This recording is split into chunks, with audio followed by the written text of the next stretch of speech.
చూపిస్తాను చూడండి. నా దగ్గర 4 కార్డ్స్ ఉన్నాయి. 1 2 3 4 ఎన్ని కార్డ్స్ ఉన్నాయి? 1 2 3 4 కార్డ్స్. ఈ 4 కార్డ్స్ వైఫ్ తెల్లగా. ఈ 4 తెల్ల కార్డ్స్ మీలాంటి అబ్బాయి కలిసి అనుకోండి 4 బాయ్స్. వీళ్ళు చాలా మంచి అబ్బాయి. వీళ్ళకి బ్యాడ్ హ్యాబిట్స్ కానీ చెడ్డ బుద్ధులు ఏమీ లేవు. ఇలా ఉండగా కొంతకాలం తర్వాత వేరే అబ్బాయి వచ్చాడు. ఇతనికి ఒక మంచి ఉంది. దీన్ని చెడ్డ అలవాటు అనుకుంటాం, బ్యాడ్ హ్యాబిట్ ఉంది.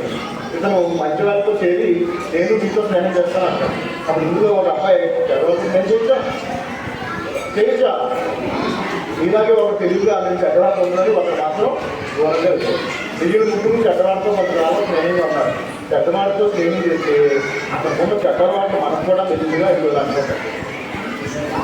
ఆగండి ఆగలేదు ఇంకా మంది చాలా అయింది. అప్పుడు వేరే అబ్బాయి వచ్చాడు. వేరే అబ్బాయి ఇతనికి 5 ఉన్నాయి కాదు, చాలా చెడ్డవాడు. ఇతను కూడా ఈ పంచొచ్చిన అబ్బాయి లాగే నేను మీతో స్నేహం చెప్తాను. అప్పుడు ఇందులో ఈ పంచొచ్చిన వాడికి ఇక్కడ రాత ఎక్కువగా వెళ్ళాడు. మిగిలిన ముగ్గురు మంది చెడ్డవాడితో మంది కావడం స్నేహంగా ఉన్నారు. ఇతనికి ఎన్ని చెడ్డవాళ్ళు ఉన్నాయి? 5 మొత్తం అన్ని వాళ్ళు కూడా వచ్చే చూలుగా అసలు మొత్తం పూర్తిగా తిరిగిపోయాడు. ఇక్కడ మీరు అర్థం చేసుకోవాల్సింది ఏమిటంటే మనం ఒక చెడ్డవాళ్ళతో స్నేహం చేస్తే ఇది కాబట్టి మీరు అందరూ మంచి ఫ్రెండ్స్లో ఉండండి.